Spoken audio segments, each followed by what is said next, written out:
விழுந்து கிடந்தால் சிலந்தி கூட நம்மை சிறைப்பிடிக்கும். எழுந்து நடந்தால் எரிமலையும் நமக்கு வழி கொடுக்கும். முடியாது என்று நினைத்துவிட்டால் மூச்சு காற்றும் நின்றுவிடும். முடியும் என்று துணிந்துவிட்டால் மூளைக்குள் மின்சாரம் பெறப்படும்.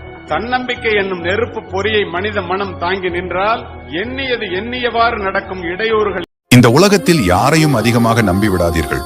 உங்களிடம் மற்றவர்களை பற்றி பேசிவிட்டு மற்றவர்களிடம் சென்று உங்களை பற்றி பேசும் கேவலமான மனிதர்கள் வாழும் உலகம் இது.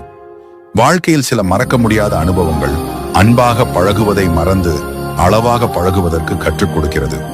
ஆனால் ஒன்று, நீங்கள் இருட்டில் இருக்கும் பொழுது விளக்குடன் வந்த மனிதர்களை மட்டும். நமக்கு அழுக்காக தெரியும் ஒட்டடை சிலந்திகளுக்கு அது வீடு, சிப்பிகளுக்கு முத்து சாதாரணமாக தெரியும் நமக்கு அது விலை உயர்ந்தது. முட்கள் நமக்கு வலியை தரும், ஆனால் பறவைகளுக்கு அது கூடாக மாறும். இவ்வாறு ஒவ்வொரு பொருளுக்கும் இடத்தை பொறுத்து மதிப்பு மாறுகிறது. நம் வாழ்க்கையிலும் இதேதான். நீங்கள் ஒரு இடத்தில் தாழ்வாக உணர்கிறீர்கள், ஆனால் வேறு இடத்தில் உங்கள் மதிப்பு உயர்ந்தது. நீங்கள் ஓவர் திங்கராக இருந்தால் எழுத்தாளர்கள் இடத்தில் உங்களுக்கு மதிப்பு அதிகம். நீங்கள் அதிகம் பேசுபவராக இருந்தால் சேல்ஸ் மற்றும் மீடியா துறைகளில் மதிப்பு அதிகம். நீங்கள் உயரம் குறைவாக இருந்தால் ஜிம்னாஸ்டிக்ஸ் செய்வதில் உங்கள் மதிப்பு அதிகம். தவறான இடத்தில் நின்று கொண்டிருப்பதற்காக உங்களுடைய மதிப்பை இழக்காது. சாப்பிட்டியா தூங்குனியாங்கிறது சாதாரண வார்த்தை தான்.